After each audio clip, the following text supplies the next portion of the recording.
Anar, ayrılıq necə olur? Ayrılıq baxır nə ayrılığa? Toyuğun budundakı o sümüyü ətdən ayıranda o ayrılığından söhbət gedir. Qurban olum, nə ayrılıq olacaq? Yox, əlbəttə ki, doğru düzgün sevgidə ayrılıq həqiqətən də çətindir. Ay Anar, ay sənə qurban olum. Elə bil ki, mühasibin yanına gəlmişik, maaşın vaxtından keçib, soruşur ki, maaş nə oldu? Deyir, nə maaş? Sizin o sual oldu. Harada işləyirsiniz belə bu xasiyyətlə?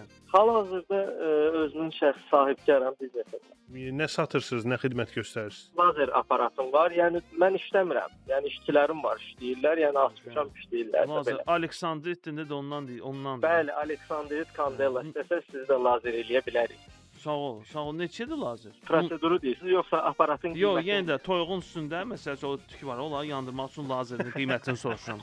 Baxırıq, Bu qardaş nahiyələr var. Onu danışanda biznes açmısınız, preskurantı deyin, menyuya nələr daxildir? Biznes nahiyəsi. Hə, mən heç vaxt öyrənməmişəm. Biz də belə idi, məsəl üçün neçədir, hara neçədir? Nahiyələr də üz 5 manat, boğaz 5 manat, boyun 5 manat, yəni belə. İndi ümumi bədən gedir 60 manat. 60 manat, amma vaxt var idi deyirlər 2000 manata edirdilər bütün bədəni. Hə.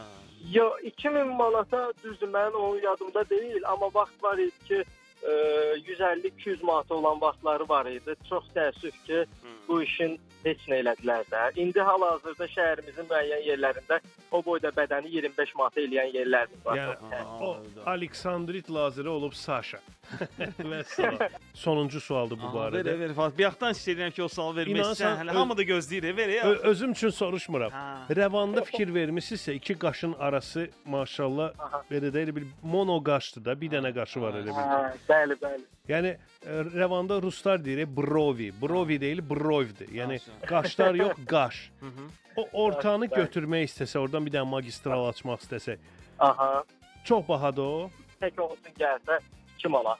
2 manat. 2 manat. İllərlə mən bunu saxladım ki, bir bunu saxlamışam. Bir də o voucherlər vardı ya köhnədə də. Qara bazarda satırdılar 28 manata. Bəli. Bir onu saxlamışam. Bir dənə bunu ki, nə vaxtsa hansısan qiymət qalxacaq. O voucheri mən retro bir şey kimi vintage dükanlarında satsam daha çox qazanaram, nəinki bu 2 manat tüklərdən alsam.